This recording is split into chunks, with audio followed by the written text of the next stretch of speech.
हर साल जब नया आईफोन लॉन्च होता है तो एक सवाल हमेशा मन में आता है, क्या इसे खरीदना चाहिए? लेकिन आज हम एक बिल्कुल अलग सवाल पर गौर करेंगे। क्या होता अगर आईफोन पर खर्च होने वाला पैसा एप्पल के शेयरों में लगा दिया जाता? ये कहानी है एक गैजेट और एक इन्वेस्टमेंट के बीच के चुनाव की। हाँ, तो हर साल का ये सिलसिला तो हम सबको पता ही है। एप्पल एक नया चमचमाता हुआ आईफोन लॉन्च करता है और लाखों लोग उसे अपग्रेड करने के बारे में सोचने लगते हैं। और बस यहीं पर एक बहुत ही मजेदार सवाल खड़ा होता है। एक तरफ है लेटेस्ट टेक्नोलॉजी जिसे हाथ में महसूस किया जा सकता है, और दूसरी तरफ है उसी कंपनी में हिस्सेदारी खरीदने का एक मौका। तो ये सिर्फ एक फोन खरीदने का फैसला नहीं है, ये एक बहुत बड़ा फाइनेंशियल डिसीजन है। और ये बात भारत जैसे बाजारों में तो और भी ज्यादा सच है, जहां एक आईफोन सिर्फ एक डिवाइस नहीं बल्कि एक स्टेटस सिंबल भी माना जाता है। हर साल लाखों लोग इस लग्जरी पर खर्च करने के लिए तैयार रहते हैं। तो चलिए अब एक दूसरे रास्ते की कल्पना करते हैं। क्या होता अगर इस पैसे को एक बिल्कुल अलग सफर पर भेजा जाता? एक ऐसा सफर जो शायद पहली नजर में उतना रोमांचक न लगे, लेकिन जिसके नतीजे हैरान कर देने वाले हो सकते हैं। जरा सोचिए, वही पैसा जो एक फोन पर खर्च होता, वो किसी के लिए वेल्थ बनाना शुरू कर सकता था। ये कंज्यूमर से एक इन्वेस्टर बनने की तरफ पहला कदम हो सकता था। इस पूरी कहानी की शुरुआत होती है साल 2007 से, जब दुनिया का पहला आईफोन लॉन्च हुआ था। तब से आज तक इन 17 सालों में एप्पल ने टेक्नोलॉजी की दुनिया ही बदल दी। और यही 17 साल हमें इन्वेस्टमेंट की ताकत को समझने का एक शानदार मौका देते हैं। तो अगर 2007 में किसी ने आईफोन न खरीदकर उतने ही पैसे एप्पल के स्टॉक में लगा दिए होते, तो पता है क्या होता? उसे मिलता करीब 7,390% का रिटर्न। जी हां, 7,390%। एक पल के लिए इस नंबर के बारे में सोचिए। अब इसे आसान भाषा में समझते हैं। इसका मतलब है हर साल लगभग 29% की कंपाउंडिंग ग्रोथ। ये बिल्कुल उस स्नोबॉल की तरह है जो पहाड़ से लुढ़कते हुए लगातार बड़ा और तेज होता जाता है। वक्त के साथ छोटे छोटे इन्वेस्टमेंट भी ऐसे ही कमाल कर सकते हैं। तो सवाल ये उठता है कि आखिर एप्पल के शेयरों ने इतना जबरदस्त परफॉर्म किया कैसे? ये सिर्फ एक पॉपुलर प्रोडक्ट का कमाल नहीं है, इसके पीछे एक बहुत ही मजबूत बिजनेस मॉडल काम करता है। देखिए, एप्पल की कामयाबी के पीछे 4 बड़े कारण हैं।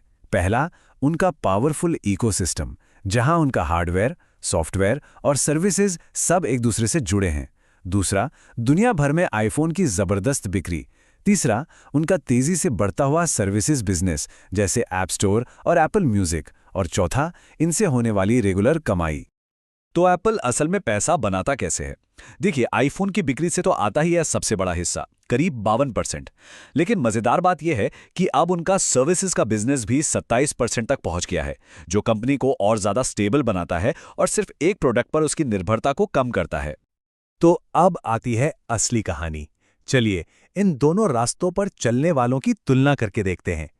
एक तरफ वो इंसान है जो हर कुछ साल में नया आईफोन खरीदता है, और दूसरी तरफ वो जो उतने ही पैसे एप्पल के शेयरों में इन्वेस्ट करता है। जो कंज्यूमर है उससे मिलती है एक फिजिकल चीज, एक फोन, और वक्त के साथ उसकी कीमत घटती ही है। इसे कहते हैं डेप्रिसिएशन। वही दूसरी तरफ जो इन्वेस्टर है उससे मिलती है एक फाइनेंशियल एसेट, जिसकी कीमत बढ़ने की और कंपाउंड होने की पूरी संभावना होती है। और यहीं पर इकोनॉमिक्स का एक बहुत ही जरूरी कॉन्सेप्ट सामने आता है, अपॉर्चुनिटी कॉस्ट। सीधे शब्दों में कहें तो जब हम एक चीज चुनते हैं तो दूसरी चीज से मिलने वाले फायदे को खो देते हैं। आईफोन खरीदने की अपॉर्चुनिटी कॉस्ट है इन्वेस्टमेंट पर मिलने वाला वो तगड़ा रिटर्न। तो 5 साल बाद क्या होता है? एक आईफोन की वैल्यू ना के बराबर रह जाती है, लेकिन उतने ही पैसे के एप्पल शेयर्स, अगर बाजार सही रहा तो वो कई गुना बढ़ चुके होते हैं। फर्क एकदम साफ है। लेकिन रुकिए, कहानी का एक दूसरा पहलू भी है जिसे समझना बहुत जरूरी है। शेयर बाजार में इन्वेस्टमेंट करना जोखिम भरा भी होता है। यहां कुछ भी गारंटीड नहीं है। इस जोखिम की एक बड़ी वजह है वॉलेटिलिटी, यानी अस्थिरता। इसका सीधा सा मतलब है कि किसी स्टॉक का दाम कितनी तेजी से ऊपर नीचे होता है। ये मार्केट का नेचर है और इससे कोई बच नहीं सकता। याद रखिए, स्टॉक मार्केट में रिटर्न की कोई गारंटी नहीं होती। पैसा बढ़ भी सकता है और घट भी सकता है। फोन खरीदने पर कम से कम एक डिवाइस तो मिलता है, पर इन्वेस्टमेंट में मुनाफे की निश्चितता नहीं होती। लेकिन हाँ, अगर एप्पल का इतिहास देखें तो ये पता चलता है कि लॉन्ग टर्म में इसकी ग्रोथ ने मार्केट के बड़े बड़े उतार चढ़ाव को भी पार कर लिया है। मतलब शॉर्ट टर्म में भले ही कीमतें ऊपर नीचे हों, लेकिन लॉन्ग टर्म ट्रेंड ऊपर की तरफ ही रहा है। तो कुल मिला के बात सिर्फ एक फोन या स्टॉक की नहीं है, बात इससे कहीं ज्यादा गहरी है। ये चुनाव दरअसल एक माइंडसेट का है, पैसे को देखने के नजरिए का है। क्या पैसा सिर्फ खर्च करने की चीज है या फिर भविष्य की वेल्थ बनाने का एक जरिया? तो अगली बार जब कोई नया गैजेट लेने का दिल करे तो बस एक पल रुककर ये जरूर सोचिएगा कि ये फैसला सिर्फ एक प्रोडक्ट का नहीं, बल्कि अपने फाइनेंशियल फ्यूचर को एक दिशा देने का है। सवाल बस इतना सा है, कोई एक कंज्यूमर है या एक फ्यूचर इन्वेस्टर?